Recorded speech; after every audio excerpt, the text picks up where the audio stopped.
I must tell you the story of the magic spell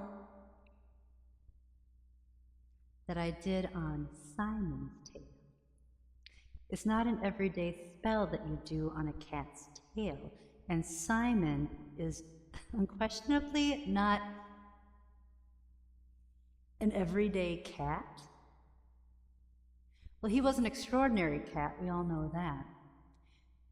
And it was obvious the first week that I ever met my friend Nick, who Simon's real father was. You see, it seemed as though my dad would have been Simon's dad, right, since he was my little brother, but Simon just had a tendency to piss on him. He'd take a piss on him because you know how tabbies are, right?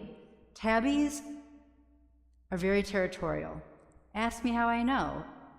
Well, Simon would piss on me too, but Bella, like Easter's sweetheart, the little Kiki, he's a big kitty now, but when we first got, Easter, little Kiki, he was the baby kitty.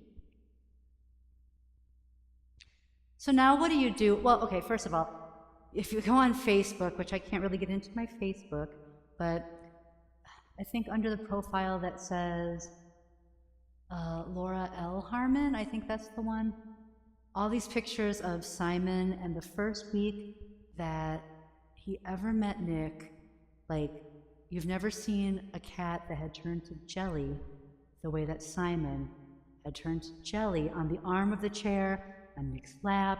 He had kind of like a canvas big book bag full of banjo books, and Simon would sit in the bag with the banjo books, and he found his real father finally. You know what I mean? Maybe we're not supposed to talk about these things.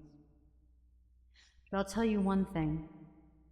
When it came to this spell, this magic spell I really want to make sure that Nick, who I did not know at the time was Simon's real father, stays in my life forever and ever.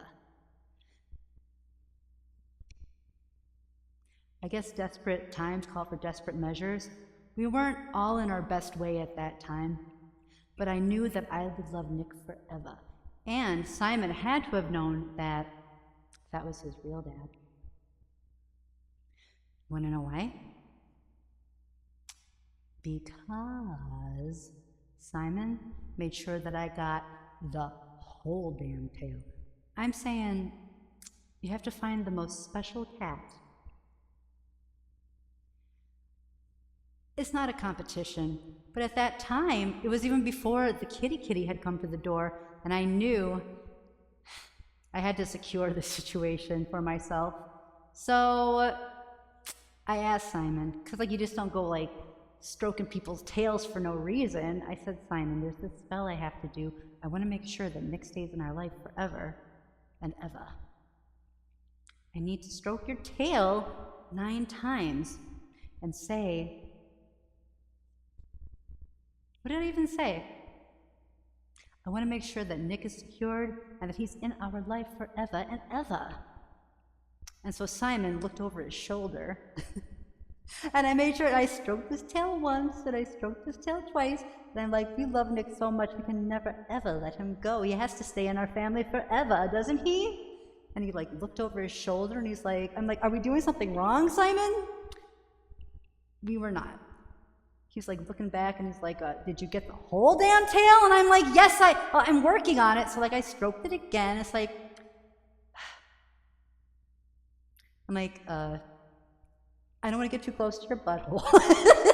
And Simon was looking at me and he's like, just make sure you get as close as you can. You got to make sure we get it from the base to the tip, honey. When it comes to Nick staying in our family forever and ever. So,